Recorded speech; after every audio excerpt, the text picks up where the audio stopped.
Hello everyone, Saraswati Shikshan Sadan Convent Senior Secondary School, Rikoshi Ganganagar. Welcome to all the online classes of class 7th Hindi. We have online admission start from season 2020-21. So let's start chapter 11 of class 7th. Hello everyone, आज हम class 7th Hindi बाल महाभारत कथा का chapter 11 Draupadi स्वयंवर lesson read करेंगे। तो चलिए शुरू करते हैं।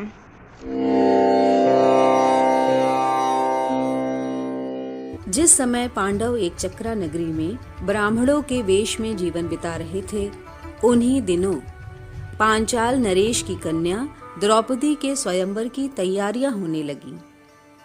एक चक्रा नगरी के ब्राह्मणों के झुंड पांचाल देश के लिए रवाना हुए। पांडव भी उनके साथ ही हो लिए। पांचों भाई माता कुंती के साथ किसी कुम्हार की झोपड़ी में आटके। पांचाल देश में भी पांडव ब्राह्मण वेश ही धारण किए रहे। इस कारण कोई उन्हें पहचान न सका। स्वयंवर मंडप में एक बृहदाकार धनुष रखा हुआ था, जिसकी डोरी तारों की बनी हुई थी। ऊपर काफी ऊंचाई पर एक सोने की मछली टंगी हुई थी और उसके नीचे एक चमकदार यंत्र बड़े वेग से घूम रहा था।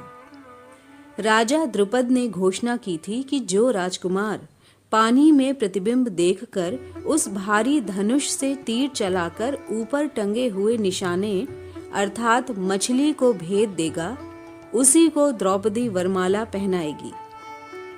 इस स्वयंवर के लिए दूर दूर से अनेक वीर आए हुए थे। मंडप में सैकड़ों राजा इकट्ठे हुए थे, जिनमें धृतराष्ट्र के 100 बेटे अंग, नरेश, कर्ण, श्री कृष्ण, शिशुपाल, जरासंध आदि भी शामिल हुए थे। दर्शकों की भी भारी भीड़ थी। राजकुमार धृष्टद्युम्न घोड़े पर सवार होकर आगे आया। उसके पीछे हाथी पर सवार द्रौपदी आई। हाथ में फूलों का हार लिए हुए राजकन्या हाथी से उतरी और सभा में पदार्पण किया। राजकुमार धृष्टद्युम्न अपनी बहन का हाथ पकड़कर उसे मंडप के बीच में ले गया। इसके बाद एक एक करके राजकुमार उठते और धनुष पर डोरी चढ़ाते, हारते और अपमानित होकर लौट जाते। कितने ही सुप्रसिद्ध वीरों को इस प्रकार मुंह की खानी पड़ी। शिशुपाल, जरासंध, शल्य और दुर्योधन जैसे पराक्रमी राजकुमार तक असफल हो गए। जब कर्ण की बारी आई तो सभा में एक लहर सी दौड़ गई। सबने सोचा अंग, नरेश जरूर सफल हो जाएंगे। कर्ण ने धनुष उठाकर खड़ा कर दिया और तान कर प्रत्यंचा भी चढ़ानी शुरू कर दी।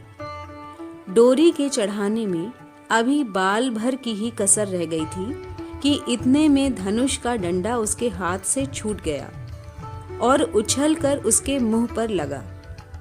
अपनी चोट सहलाता हुआ कर्ण अपनी जगह पर जा बैठा। इतने में उपस्थित ब्राह्मणों के बीच में से एक तरुण उठ खड़ा हुआ। ब्राह्मणों की मंडली में ब्राह्मण वेशधारी अर्जुन को यूं खड़ा होते देखकर सभा में बड़ी हलचल मच गई। लोगों में तरह तरह की चर्चा होने लगी। तब अर्जुन ने धनुष हाथ में लिया और उस पर डोरी चढ़ा दी। उसने धनुष पर तीर चढ़ाया और आश्चर्यचकित लोगों को मुस्कुराते हुए देखा। लोग उसे देख रहे थे। उसने और देरी न करके तुरंत एक के बाद एक 5 बाण उस घूमते हुए चक्र में मारे और हजारों लोगों के देखते देखते निशाना टूटकर नीचे गिर पड़ा। सभा में कोलाहल मच गया। बाजे बज उठे। उस समय राजकुमारी द्रौपदी की शोभा कुछ अनूठी हो गई। वह आगे बढ़ी और सकुचाते हुए लेकिन प्रसन्नता पूर्वक ब्राह्मण वेश में खड़े अर्जुन को वरमाला पहना दी। माता को यह समाचार सुनाने के लिए युधिष्ठिर, नकुल और सहदेव तीनों भाई मंडप से उठकर चले गए, परंतु भीम नहीं गया। उसे भय था कि निराश राजकुमार कहीं अर्जुन का कुछ अहित न कर बैठे। भीमसेन का अनुमान ठीक निकला।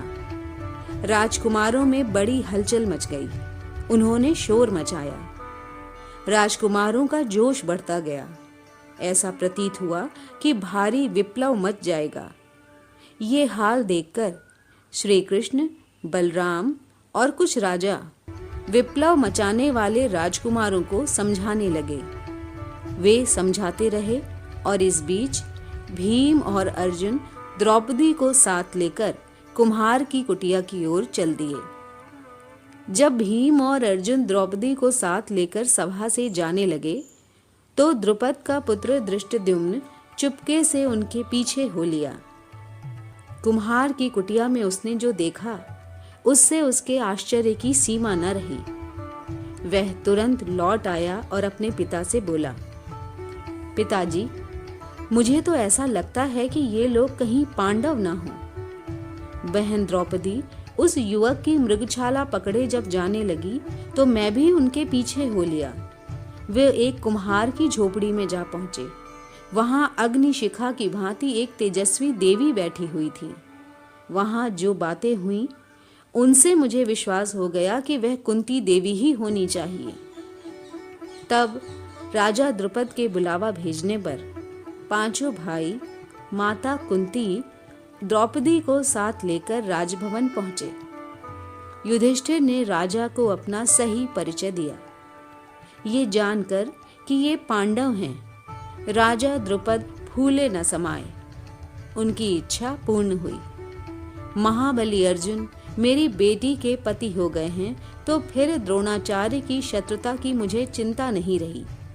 ये विचार कर उन्होंने संतोष की सांस ली। मां की आज्ञा और सबकी सम्मति से द्रौपदी के साथ पांचों पांडवों का विवाह हो गया।